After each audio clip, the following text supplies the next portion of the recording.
जयराम, हम संक्षेप बरनवाल स्वागत करते हैं आप सबके बीते 24 घंटा के प्रमुख खबर के साथ। आज की प्रमुख खबर, लोकसभा सचिवालय से कांग्रेस नेता राहुल गांधी की लोकसभा सदस्यता रद्द किए जाए के बाद उन्हें नोटिस भेजा गया कि 22 अप्रैल तक सांसद आवास खाली करेंगे।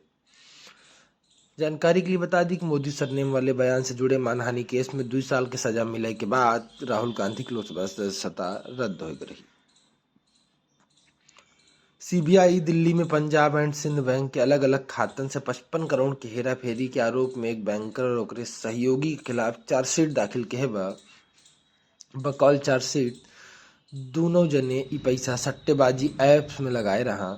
अधिकारियों के अनुसार बैंकर माने बा कि अपने सहकर्मी के साथ मिल के अलग अलग आईडी से अवैध तरीके से पैसा ट्रांसफर किए रहा।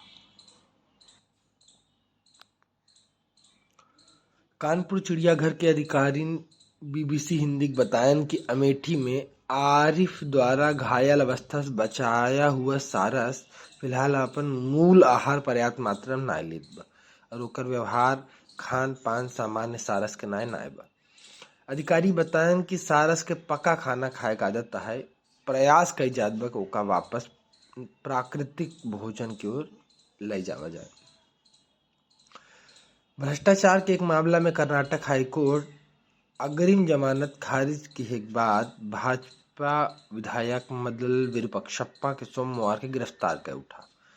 ये मामला कर्नाटक सोप्स और डिटर्जेंट लिमिटेड से जुड़ा रिश्वत के मामला से संबंधित है। विरूपाक्षप्पा के बेटवा प्रशांत मदल के मामला में 40 लाख रिश्वत लेते हुए गिरफ्तार किया गया।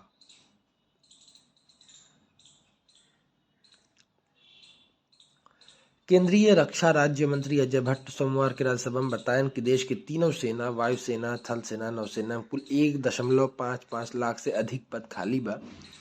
वह बताएं कि थल सेना में सबसे ज्यादा 1.36 लाख से ज्यादा पद बा। मंत्री के मुताबिक नौसेना में 12,428 पद, जबकि वायुसेना में 7,031 पद खाली बा। सुप्रीम कोर्ट सोमवार को कहे कि कर्ज ले वालन के खाता फ्रॉड घोषित करे से पहले बैंक के उनकर पक्ष जरूर सुने के चाहिए। दरअसल कोर्ट 2016 में आरबीआई द्वारा जारी एक सर्कुलर के खिलाफ दायर याचिका पर सुनवाई कर रहा, जिसमें बैंकन के बिल फुल डिफाल्टर के खातन के फ्रॉड घोषित करे की अनुमति देगा रही। बहुत बहुत धन्यवाद। आज की प्रमुख खबर इतने रही। आपन अपने के ख्याल रखें। अवधि राष्ट्रीय समाचार लेके कल फिर मिलब हम, तब तक के लिए जय राम।